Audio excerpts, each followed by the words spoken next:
कुछ रचनाएं ऐसी होती हैं जिस पर समय की धूल कभी नहीं पड़ती।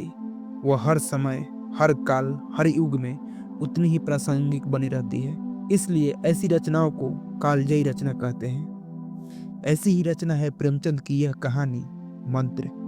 कहानी में दो मुख्य पात्र हैं, एक रईस, अहंकारी, असंवेदनशील और गरीबों को तुच्छ समझने वाला डॉक्टर चड्डा, और दूसरा गरीब, दयालु, संवेदनशील और हर किसी की मदद करने वाला भगत। एक बार भगत अपने मरते हुए बीमार बच्चे को लेकर डॉक्टर चड्डा के पास जाता है, पर डॉक्टर उसे देखने से मना कर देता है और बच्चा मर जाता है।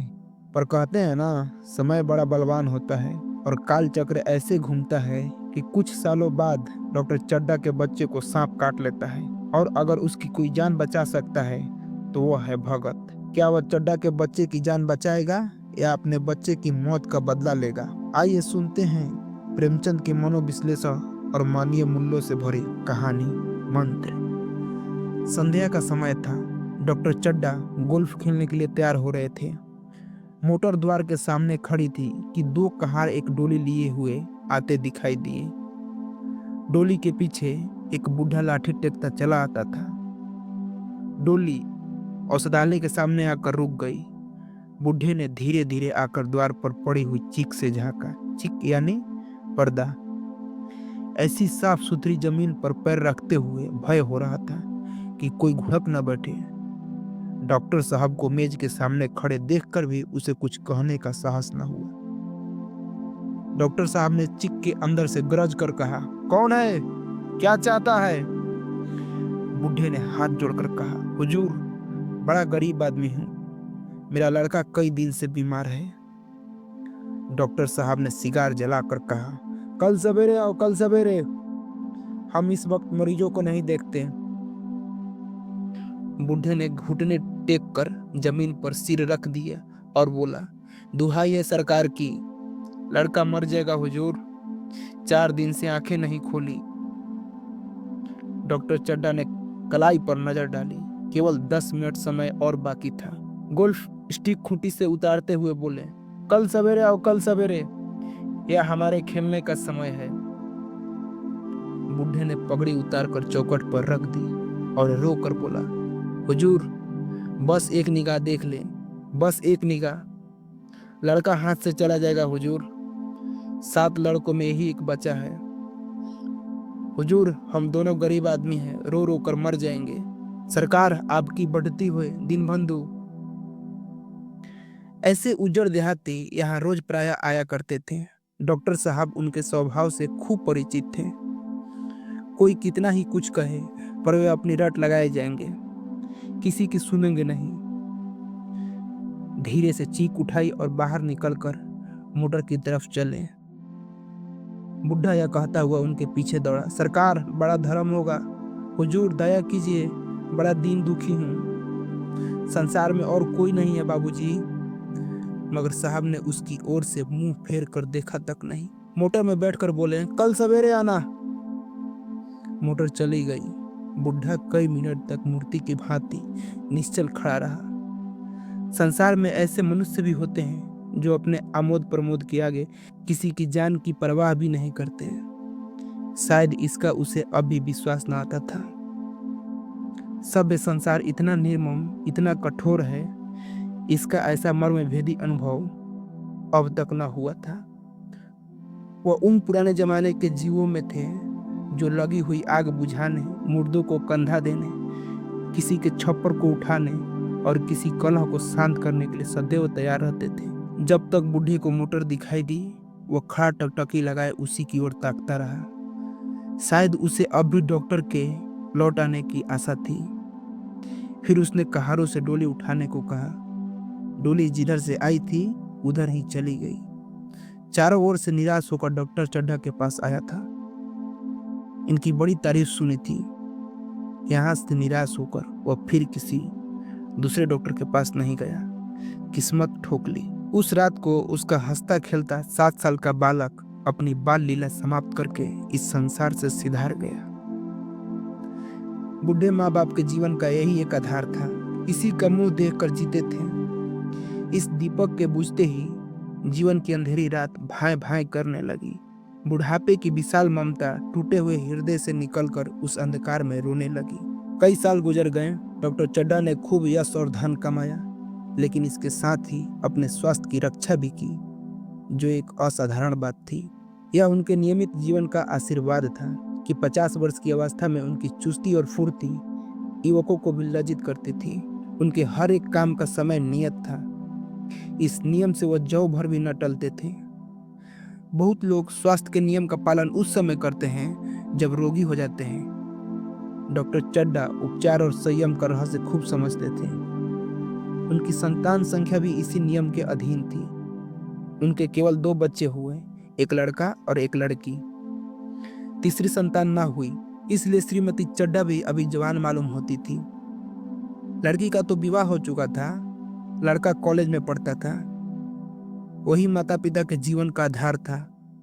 शील और विनय का पुतला, बड़ा ही रसिक, बड़ा ही उदार, विद्यालय का गौरव, युवा समाज की शोभा, मुखमंडल से तेज की छटा सी निकलती थी। आज भी अच्छा था। आज उसी की 20वीं सालगिरह थी। संध्या का समय था। हरी हरी घास पर कुर्सियां बिछी हुई थी। शहर के रईस और हुक्काम एक तरफ, कॉलेज के छात्र दूसरी तरफ बैठे भोजन कर रहे थे। बिजली के प्रकाश से सारा मैदान जगमगा रहा था। आमोद प्रमोद का सामान भी जमा था। छोटा सा नाटक खेलने की तैयारी थी। नाटक स्वयं कैलाश नाथ ने लिखा था। वही मुख्य एक्टर भी था। इस समय वह एक रेशमी कमीज पहने नंगे पांव इधर से उधर मित्रों की आव भागत में लगा हुआ था। कोई पुकारता, कैलाश जरा इधर आना।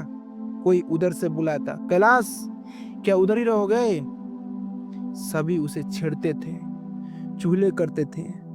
बेचारों को जरा दम मारने की भी अवकाश न मिलता था कि सहसा एक रमणी ने उनके पास आकर कहा, क्यों कैलाश, तुम्हारे सांप कहाँ है, जरा मुझे दिखा दो। कैलाश ने उनसे हाथ मिलाकर कहा, मृणालिनी इस वक्त क्षमा करो, कल दिखा दूंगा। मृणालिनी ने आग्रह किया, जी नहीं, तुम्हें दिखाना पड़ेगा। मैं आज नहीं मानने की, तुम रोज कल कल करते रहते हो। मृणालिनी और कैलाश दोनों सहपाठी थे और एक दूसरे के प्रेम में पड़े हुए।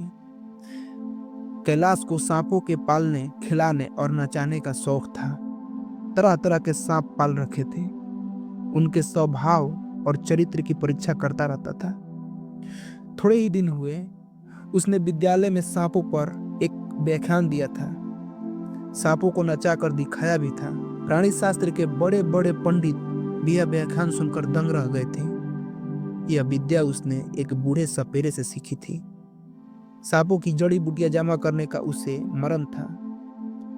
इतना पता भर मिल जाए कि किसी व्यक्ति के पास कोई अच्छी जड़ी है, फिर उसे चैन न आता था, उसे लेकर ही छोड़ता था। यही व्यसन था। इस पर हजारों रुपए फूंक चुका था। मृणालिनी कई बार आ चुकी थी, पर कभी सांपों को देखने के लिए इतनी उत्सुक न हुई थी। कह नहीं सकते आज उसकी उत्सुकता सचमुच जाग गई थी, या वह कैलाश पर अपने अधिकार का प्रदर्शन करना चाहती थी।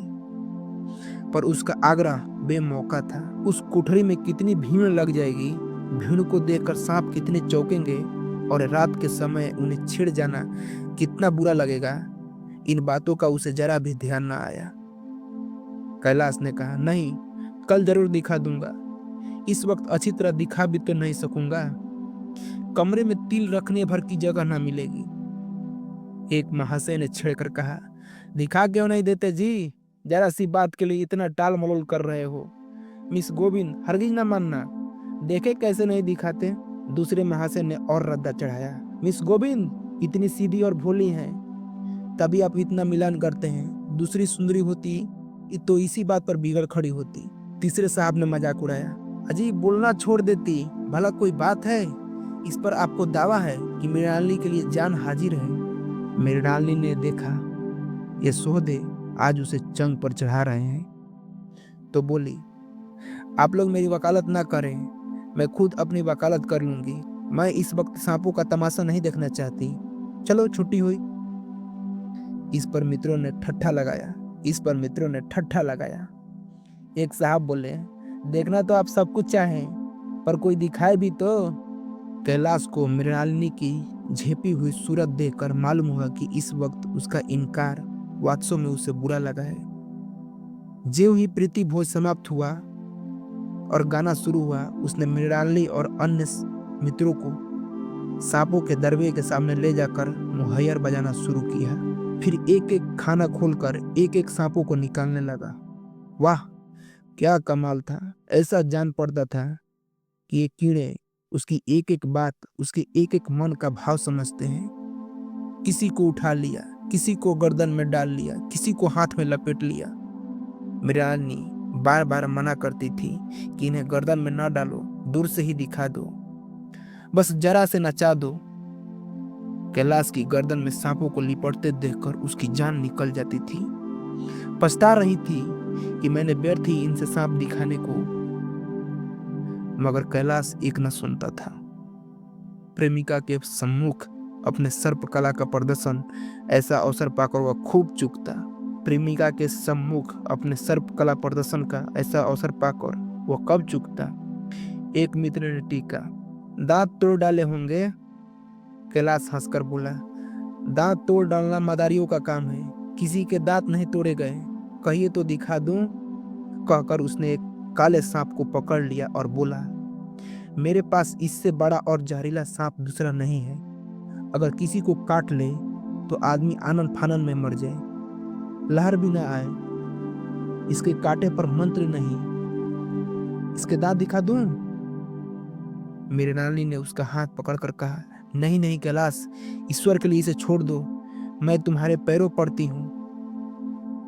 इस पर एक दूसरे मित्र ने बोले, मुझे तो विश्वास नहीं आता, लेकिन तुम कहते हो तो मान लूंगा। कैलाश ने सांप की गर्दन पकड़कर कहा, नहीं साहब, आप आंखों से देखकर मानिए। दांत तोड़कर वश में किया तो क्या, सांप बड़ा समझदार होता है। अगर उसे विश्वास हो जाए कि इस आदमी से मुझे कोई हानि ना पहुंचेगी तो वह हरगिज उसे ना काटेगा।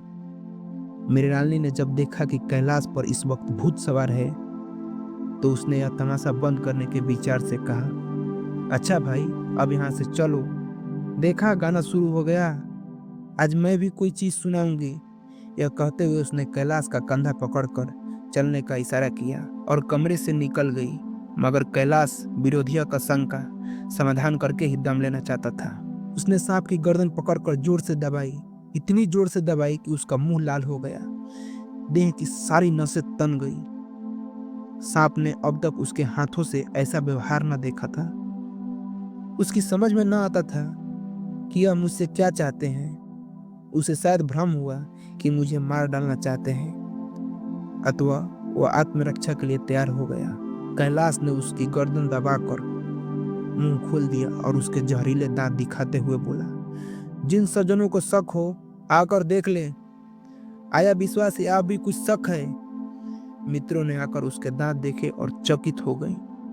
प्रत्यक्ष प्रमाण के सामने संदेह को स्थान कहा। मित्रों का शंका निवारण करके कैलाश ने सांपों की गर्दन ढीली कर दी और उसे जमीन पर रखना चाहा, पर वह काला गेहूं क्रोध से पागल हो रहा था। गर्दन नरम पड़ते हुए उसने सिर उठाकर कैलाश की उंगली में जोर से काटा और वहां से भागा। कैलाश की उंगली से टप टप खून टपकने लगा। उसने जोर से उंगली दबा ली और अपने कमरे की तरफ दौड़ा। वहां मेज की दराज में एक जड़ी रखी हुई थी, जिसे पीसकर लगा देने से घातक विष भी रफू हो जाता था। मित्रों में हलचल पड़ गई। बाहर महफिल में भी खबर हुई। डॉक्टर साहब घबरा कर दौड़े। फौरन उंगली की जड़ कसकर बांधी गई और जड़ी पीसने के लिए दे दी गई। डॉक्टर साहब जड़ी के कायल न थे और उंगली का डसा भाग नस्तर से काट देना चाहते थे, मगर कैलाश को जड़ी पर पूर्ण विश्वास था। मृणालिनी पियानो पर बैठी हुई थी। यह खबर सुनते ही दौड़ी और कैलाश की उंगली से टपकते हुए खून को रुमाल से पोंछने लगी। जड़ी पीसे जाने लगी, पर उसी एक मिनट में कैलाश की आंखें झपकने लगी, होठों पर पीलापन दौड़ने लगा, यहां तक कि वह खड़ा न रह सका, फर्श पर बैठ गया। सारे मेहमान कमरे में जमा हो गए। कोई कुछ कहता था, कोई कुछ। इतने में जड़ी पीसकर आ गई। मृणालिनी ने उंगली पर लेप किया। 1 मिनट और बीता। कैलाश की आंखें बंद हो गई। वह लेट गया और हाथों से पंखा झलने का इशारा किया। माँ ने दौड़कर उसका सिर गोद में रख लिया और बिजली का टेबल फैन लगा दिया। डॉक्टर साहब ने झुककर पूछा, कैलाश कैसी तबीयत है? कैलाश ने धीरे से हाथ उठा दिया और कुछ बोल ना सका। मृणालिनी ने करुण स्वर में कहा, क्या जड़ी से कुछ असर न करेगी? डॉक्टर साहब ने सिर पकड़कर कहा, क्या बतलाऊं, मैं इसकी बातों में आ गया। अब तो नस्तर से भी कुछ फायदा ना होगा। आधे घंटे तक यही हाल रहा। कैलाश की दशा प्रति क्षण बिगड़ती जाती थी, यहाँ तक कि उसकी आंखें पथरा गई, हाथ पांव ठंडे हो गए, मुंह की कांति मलिन पड़ गई। नाड़ी का कहीं पता नहीं, मौत के सारे लक्षण दिखाई देने लगे। घर में कोहराम मच गया। मृणालिनी एक और सिर पीटने लगी। माँ अलग पछाड़े खाने लगी। डॉक्टर चड्डा को मित्रों ने पकड़ लिया, नहीं तो वह नस्तर अपने गर्दन पर मार लेते। एक महाशय बोले, कोई मंत्र झाड़ने वाला मिले तो संभव है, अब भी जान बच जाए। एक मुसलमान सज्जन ने इसका समर्थन किया। अरे साहब, कब्र में पड़ी हुई लाशें जिंदा हो गई, ऐसे ऐसे बाग कमाल पड़े हुए हैं। डॉक्टर चड्डा बोले, मेरी अक्ल पर पत्थर पड़ गया था कि इसकी बातों में आ गया। नस्तर लगा देता तो यह नौबत ही नहीं आती। बार बार समझाता रहा कि बेटा सांप न पालो, मगर कौन सुनता था। बुलाइए, किसी झाड़ फूक करने वाले को ही बुलाइए, मेरा सब कुछ ले जाए, मैं अपनी सारी जायदाद उसके पैरों पर रख दूंगा, लंगोटी बांधकर घर से निकल जाऊंगा, मगर मेरा प्यारा कैलाश उठ बैठे। ईश्वर के लिए किसी को बुलाइए।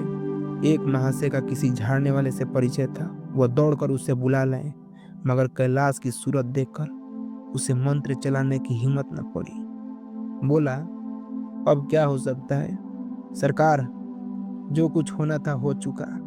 वही हरा भरा मैदान था, वही सुनहरी चांदनी एक निःशब्द संगीत की भांति प्रकृति पर छाई हुई थी। वही मित्र समाज था, वही मनोरंजन के समान थे, मगर जहाँ हास्य की ध्वनि थी वहाँ करुण क्रंदन और अश्रु प्रवाह था। शहर से कई मील दूर एक छोटे से घर में एक बुढ़ा और बुढ़िया अंगीठी के सामने बैठे जाड़े की रात काट रहे थे। बुढ़ा नारियल पीता था और बीच बीच में खांसता था। बुढ़िया दोनों घुटनियों में सिर डाले आग की ओर ताक रही थी। एक मिट्टी के तेल की कूपी ताक पर जल रही थी। घर में न चरपाई था न बिछौना। एक किनारे थोड़ी सी पुआल पड़ी हुई थी। इस कोठरी में एक चूल्हा भी था। बुढ़िया दिन भर उपले और सूखी लकड़ियां बटोरती थी। बूढ़ा रस्सी बटकर बाजार में बेच आता था। यही उनकी जीविका थी। उन्हें न किसी ने रोते देखा न हंसते। उनका सारा समय जीवित रहने में कट जाता था। मौत द्वार पर खड़ी थी, रोने हंसने की फुर्सत कहाँ। इतने में एक आदमी ने द्वार पर आवाज दी, भगत भगत, क्या सो गए? जरा किवाड़ खोलो। भगत ने उठकर किवाड़ खोल दिए। एक आदमी ने अंदर आकर कहा, कुछ सुना? डॉक्टर चड्डा बाबू के लड़के को सांप ने काट लिया। भगत ने चौंक करके कहा, चड्डा बाबू के लड़के को? वही चड्डा बाबू है ना, जो छावनी के बंगले में रहते हैं? हाँ हाँ वही। शहर में हल्ला मचा हुआ है। जाते हो तो जाओ, आदमी बन जाओगे। बूढ़े ने कठोर भाव से सिर हिलाकर कहा, मैं नहीं जाता, मेरी बला जाए। वही चड्डा बाबू हैं, खूब जानता हूँ। भैया को लेकर उन्हीं के पास गया था। खेलने जा रहे थे, पैरों पर गिर पड़ा कि एक नजर देख लीजिए, मगर सीधे मुंह से बात तक न की। भगवान बैठे सुन रहे थे। अब जान पड़ेगा कि बेटे का गम कैसा होता है। कई लड़के हैं? नहीं जी, यही तो एक लड़का था। सुना है सबने जवाब दे दिया है। भगवान बड़ा कारसाज है। उस वक्त मेरी आंखों में आंसू निकल पड़े थे, पर उन्हें तनिक भी दया न आई थी। मैं तो उनके द्वार पर होता तो भी बात न पूछता। तो ना जाओगे? हमने जो सुना था सो कह दिया। अच्छा किया। कलेजा ठंडा हो गया, आंखें ठंडी हो गई। लड़का भी ठंडा हो गया होगा। तुम जाओ, आज चैन की नींद सोऊंगा, एक चिलम और पीऊंगा। अब मालूम होगा लल्ला को, सारी सही भी निकल जाएगी। हमारा क्या बिगड़ा? लड़के के मर जाने से कुछ राज तो नहीं चला गया?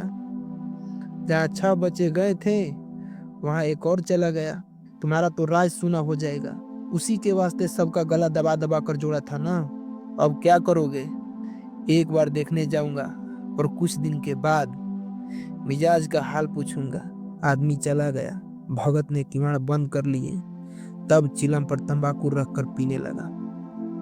बुढ़िया ने कहा, इतनी रात गए, जाड़े पाले में कौन जाएगा? अरे दोपहर भी होता तो मैं न जाता। सवारी दरवाजे पर लेने आती तो भी न जाता। भूल नहीं गया हूँ, पन्ना की सूरत आंखों में फिर रही है। इस निर्दयी ने उसे एक नजर देखा तक नहीं। क्या मैं न जानता था कि वह न बचेगा? खूब जानता था। चड्ढा भगवान नहीं थे कि उनके एक निगाह देख लेने से अमृत बरस जाता। नहीं, खाली मन की दौड़ थी, जरा तसल्ली हो जाती बस, इसलिए उनके पास दौड़ा गया था। अब किसी दिन जाऊंगा और कहूंगा, क्यों साहब, कहिए क्या रंग है? दुनिया बुरा कहेगी, कहे, कोई परवाह नहीं। छोटे आदमियों में तो सब ऐब होते हैं, बड़ों में कोई ऐब नहीं होता, देवता होते हैं। भगत के लिए जीवन में पहला अवसर था कि ऐसा समाचार पाकर वह बैठा रह गया हो।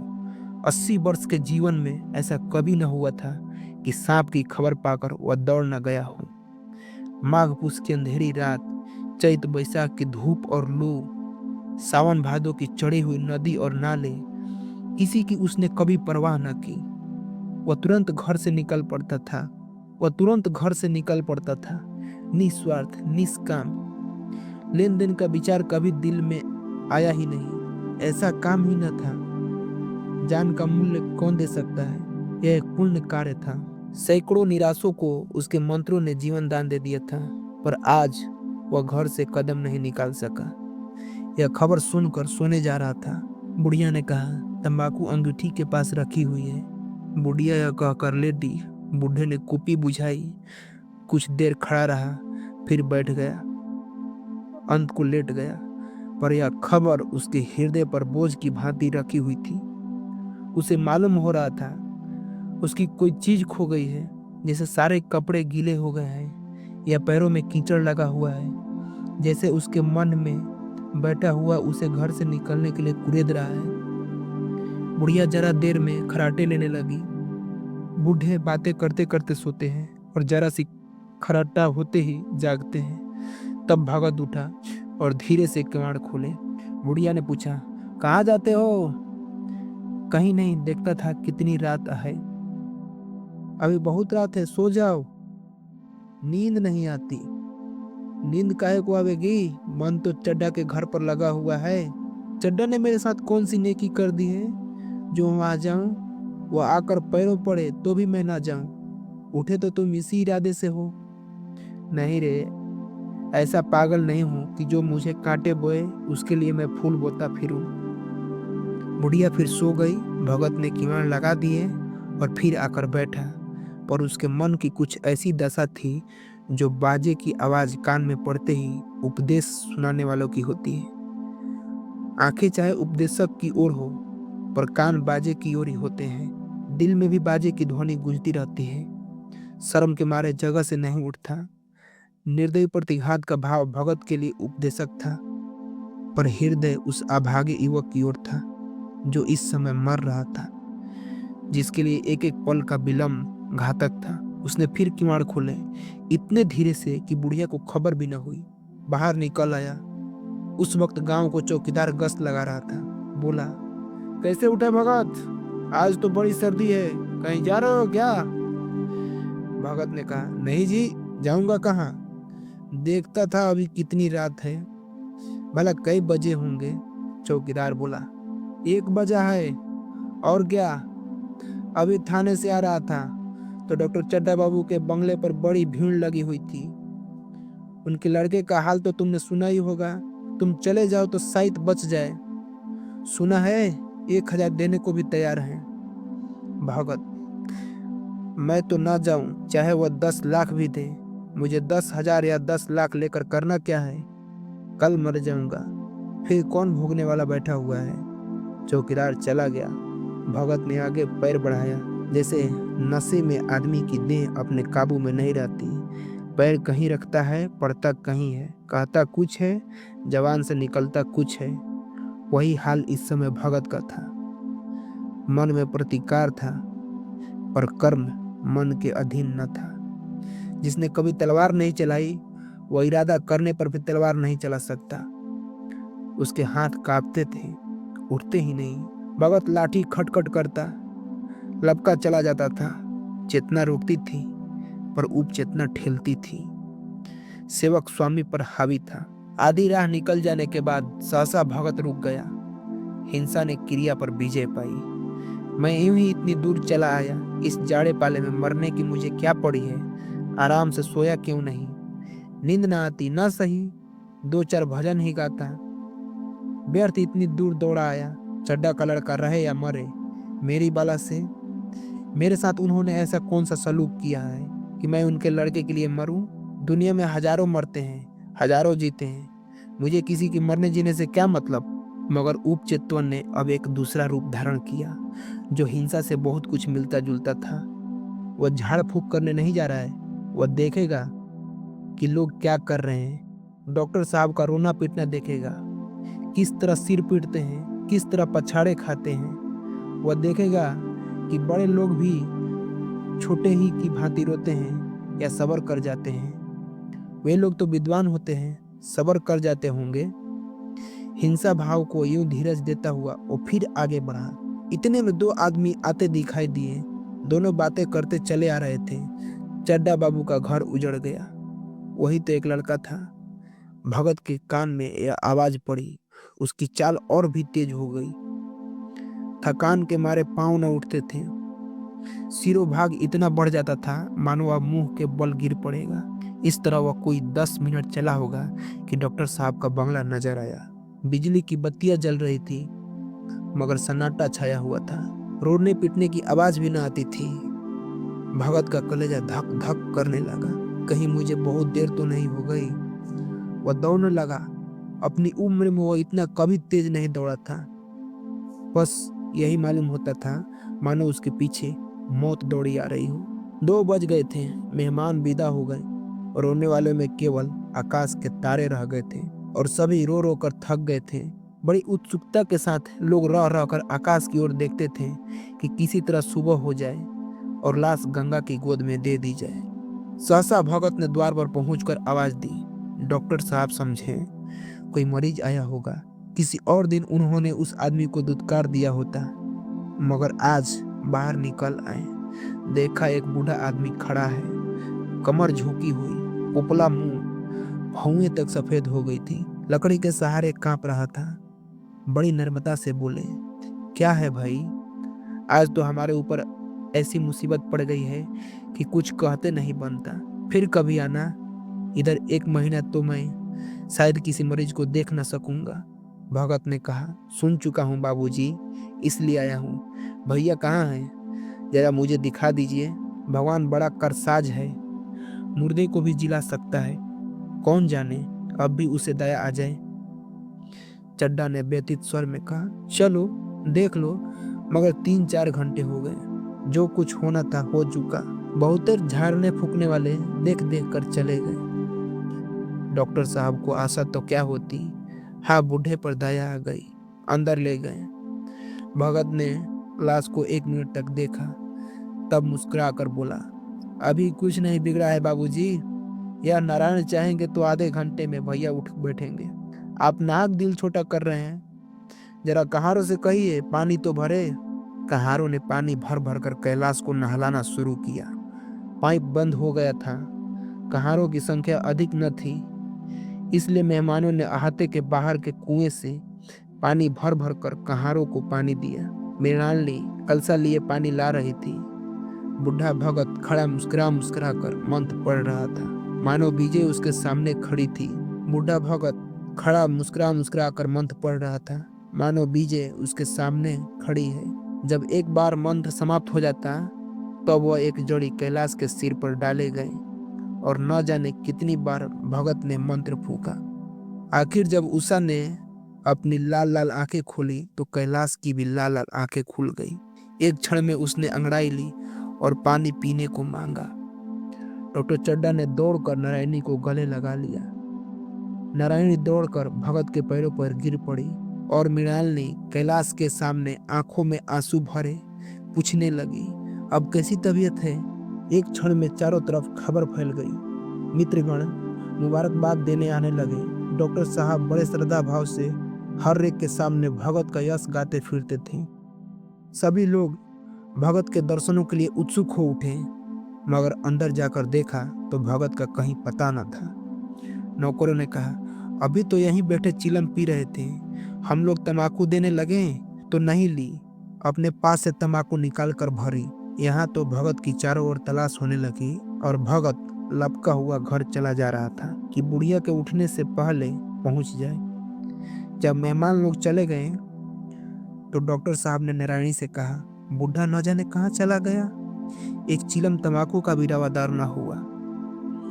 नारायणी, मैंने तो सोचा था इससे कोई बड़ी रकम दूंगी। चड्ढा, रात को मैंने तो नहीं पहचाना, पर जरा साफ हो जाने पर पहचान गया। एक बार यह मरीज लेकर आया था।